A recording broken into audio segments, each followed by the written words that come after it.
Hello and a warm welcome to Accessible Forest podcast. This project was designed to make the experience of fully immersing in nature accessible to everyone, including people who normally have limited access to forests. My name's Elisabeth Fraser and I'm sitting here in the Culture Nest headquarters in Berlin. Last year I had the wonderful experience of taking part in the Accessible Forest project. And so it is my great pleasure today to be able to welcome the co-founder of the Accessible Forest Project, Dagna Gmitrowicz. Oh, hello, Elisabeth. Hello, Dagna. Lovely to have you here today. Thank you for coming. Welcome. Can you introduce yourself a little bit to our listeners? And specifically, I'd love you to explain what inspired you to become a forest therapy guide. In fact, that's a beautiful story. I mean, one of my professions is also being an artist, and I used to paint many portraits of people. In one moment, I could not paint people anymore. So I was thinking, wow, I need to find another topic. That was nature. So very first painting I was painting was a big tree with the roots. And while painting the roots, suddenly, from an internal part of a tree, there was light emerging. I didn't do that consciously, it was an unconscious process, so it was like a chapel in a tree. And it was very moving and touching for me in that moment, and I understood, I guess, the nature is calling me back. So I went to the nature, I started to study nature, and I read many books, and through this journey I discovered that there is a profession, forest therapy guide, and there are the schools that may teach you to be that. So I applied and I got certified by Association of Nature and Forest Therapy in the States, and here I am as a forest therapy guide. Thank you, that's beautiful. Can you tell us, for those who don't know, what exactly is forest bathing and what impact does it have on us? It's interesting now because it seems that being in nature is so natural. But it seems that now in these hectic times, it's not so obvious anymore, right? And especially in Japan in the 90s, when people were very busy with their lives and works in the city, they discovered that they lost connection to nature. And in fact, nature has a power of healing, right? So in that moment, because Japanese wanted to be very effective, they decided to bring people back to forest, to invite them to shirin-yoku, which in fact means taking shower or showering in the essential oils of the forest. And therefore, the society became healthier. So it sounds like there's a health advantage to spending time in the forests. And as a participant, I remember that before and after the experience of being in the forest, you got us to fill out a little questionnaire to measure our mood, how we were feeling and how our stress levels were before we went in and when we came out of about 3 to 4 hours, wasn't it, that we spent in the forest. So I've filled these out and I assume you've gathered all this information from the other participants you've been working with. Can you explain a little bit about that data? What's it shown you? Exactly, because on the one hand, the forest has an incredible big impact on our body, but also on our mental well-being. And this questionnaires showed how great stress degradation, how would you say that? Mm-hmm. So it's people before entering the forest, the stress was much higher than at the end. And the feelings entering the forest would be like confusion, anxiety, or curiosity, right? And at the end would be feeling calm, grounded, arrived, home. I can definitely confirm that from my own experience. I felt much calmer when coming out of the forest. It was lovely, yeah. I'd love to know the idea for the Accessible Forest. What happened? Was there a moment that sparked the idea for you? It was a process and the moment together. Okay. So while studying studying being a forest therapy guide, I understood that there are lots of guides there that they have no idea how to bring people that have limited access to nature to this experience. Basically, there was lacking knowledge. At the same time, I noticed lots of people in the institutions that they didn't take the advantage from this nature, which was so nearby, close to them, right?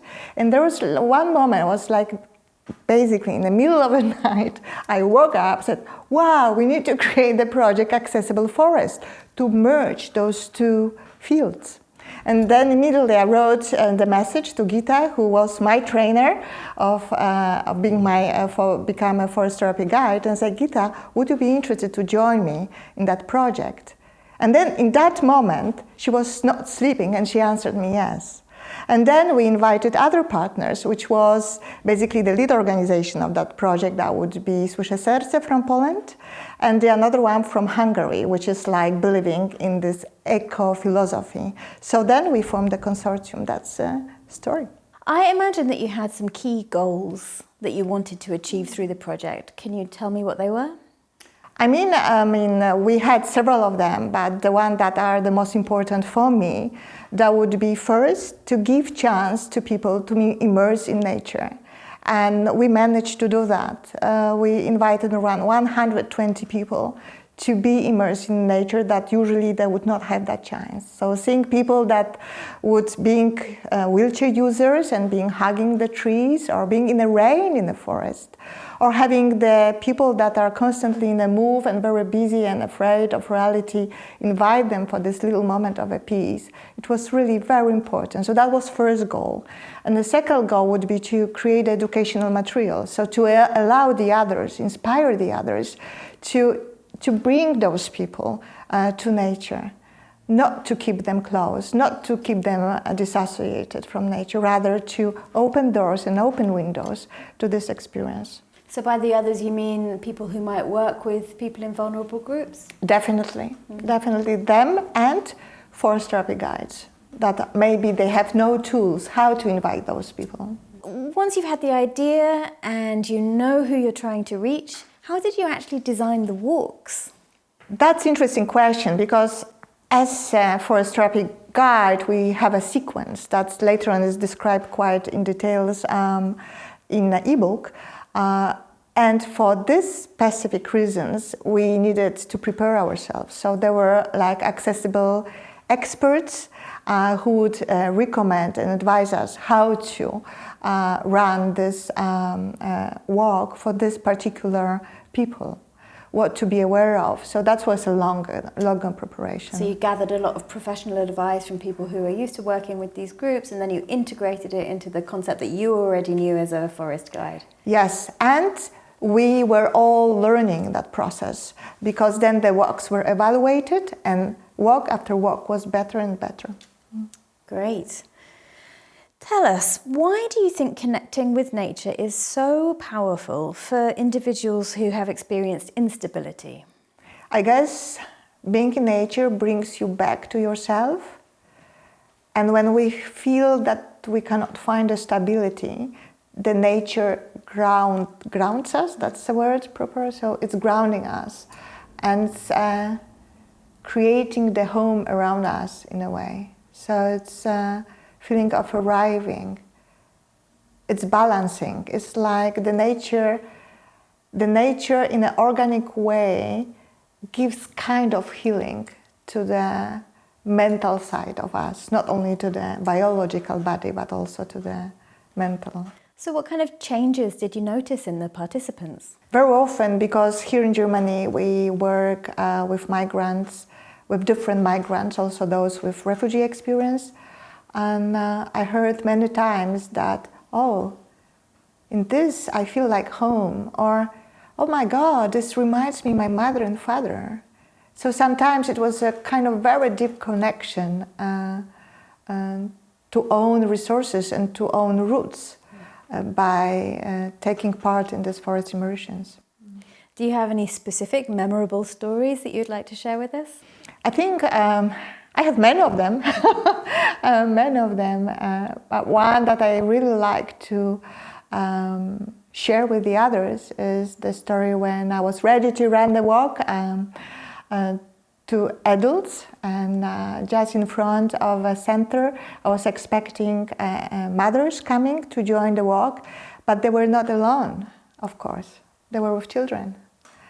And in that moment, even though all my practice and walk was not prepared for that, I decided, wow, let's go for it.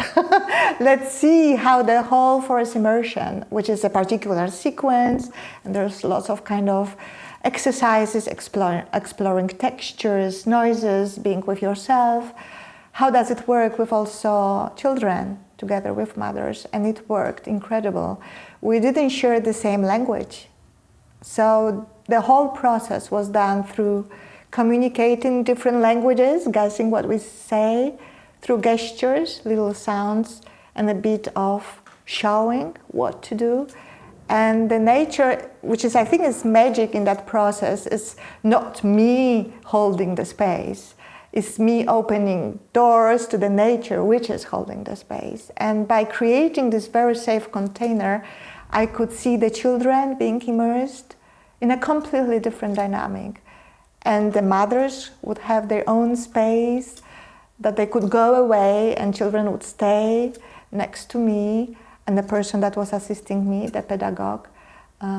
It was incredible experience that. And also seeing that when you make little ding and you say, listen, and everyone suddenly is listening.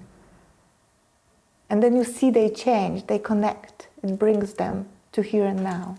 Very powerful. Wow, I find that absolutely beautiful that you had that experience of being able to share, even though you have a completely different language and couldn't communicate with words. It's like you had to rely on the forest to be the connection between you all. That's wonderful. But a great big challenge. I'm curious to know if there was any other challenges, any other lessons you learned, and would you do anything differently if you continue with this project? To me, every walk is a lesson. I could run, because we run the walks in the urban places, in parks, and also in forests next to Berlin. And each time I enter the same even space is completely different, because the weather, the season, the smell, the beings that are around are different. So each time there is a lessons to me to be learned. The things that I might improve, I think one was very significant. We had the idea in the project that we invite people, that we have a long-term group that you took part in, so you could experience the walk each season within the same group almost. And then we would have the groups that they would be having only once the experience. And I don't know if that's with every population, or it was just with our, which are migrants, so people that their homes are very far away. Somehow having only one experience didn't feel good.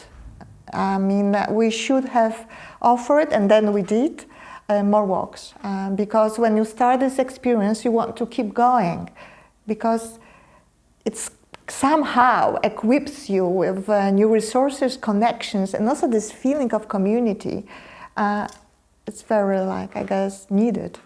Yeah, I can absolutely confirm that from my own experience. The second or third time you go back into the forest, you a little bit of the experience from before has worn off because you've been consumed back into your busy city life.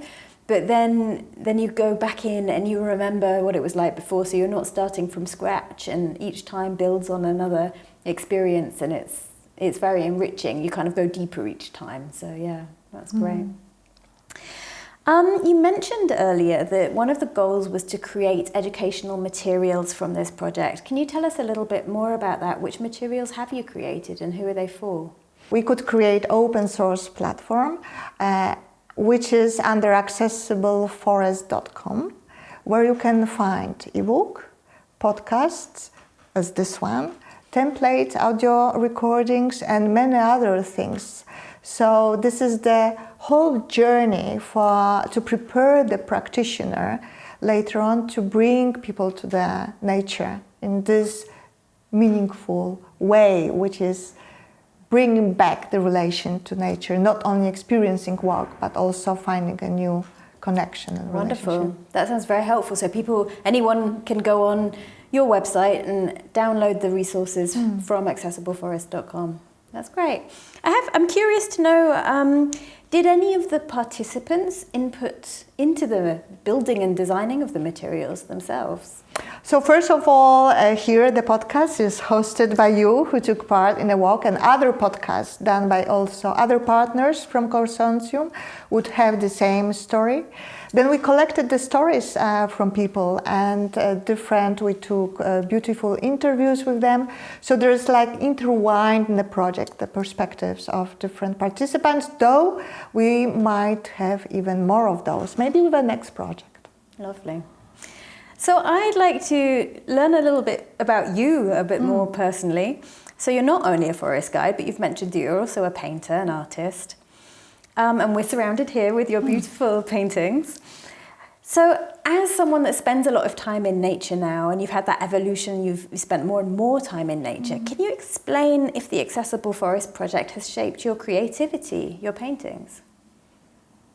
I guess, yes, definitely. First, as I told you before, I was so tired with people, but then bringing people to the forest, I saw them again as in nature. So it brought me back to people, which doesn't mean I paint people back, but I see them in that context. Through that eyes, I go deeper to nature and I see nature in different ways. I don't see anymore the tree as a tree. I see as a channel of energy, different details, like shining things, shadows and lights. It's a completely different relationship to the beings, to the birds, to the soil. So it's not only the visual sense which paints with me, but it's also all the other senses that are incorporated in that process. I would recommend to every artist to immerse in nature. Yes, it's a very beautiful experience. Sounds like you're talking about connection. It sounds like you've deepened your connection with the forest. How would you describe your connection now with nature? It's everywhere. So if I would be sitting in a cafe, there would be one plant, I would relate to that plant. I would notice it. So first, I guess I would notice it. So it doesn't mean that I have to go through the forest and know all the trees. Not at all. It's just to notice them, notice their presence, the bird, how the wind is, what weather is. Each weather is great, regardless if it's rain or the sun or a cold. There are beautiful, beautiful moments out there. Fantastic, thank you. So back now to the project. Do you have any plans to expand or develop new programs? Definitely, yes. I mean, we are here as a Kulturnest association. We are a collective of very brave and powerful hearts. People that they would like to shape a better future for each of us. So we already have some beautiful initiatives and we're gonna to make even more, which are merging culture and nature and human development. So that's under the umbrella of Culture Nest? Definitely. What's the website for? Kulturnest.org. Thank you. If somebody listening wants to get involved in the Accessible Forest Project specifically, or learn more about it, what's the best way for them to start? Just visit the website accessibleforest.com and it will guide you whatever you need. It's self-explanatory, I guess. Great. And then there you also find contacts to other stakeholders, so the organization to Poland, the organization to Portugal, in Hungary, to us. So you may also approach those people if you are living nearby. So anyone has the opportunity to join the community? Definitely, yes. And when you visit the website, you will also find a way how to join us. Wonderful. The materials you're created, are they for anyone like me that can just come and use them, or are they specifically for people who already work with specific groups? It's a very valid question. It's a very complex experience. It sounds easy, and it's very complex. That's why we decided that we create educational material now at that stage, or for people that work with vulnerable groups, that they already have experience working with them, or are certified forest therapy guides. So this or that. Okay, great, thank you. So just to finish, can you share a moment from the Accessible Forest Project that has deeply moved or touched you personally? Yes, there are many of those.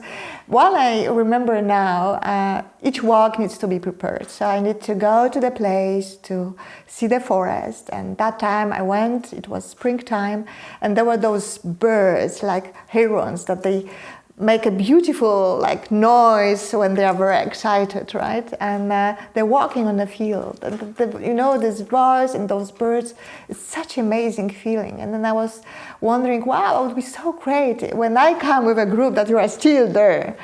And they were. So those birds were waiting, and we arrived. It was like after 5-6 hours later. And they were again welcoming everyone. And I felt like, oh, thank you. Such a gratefulness. Beautiful, thank you.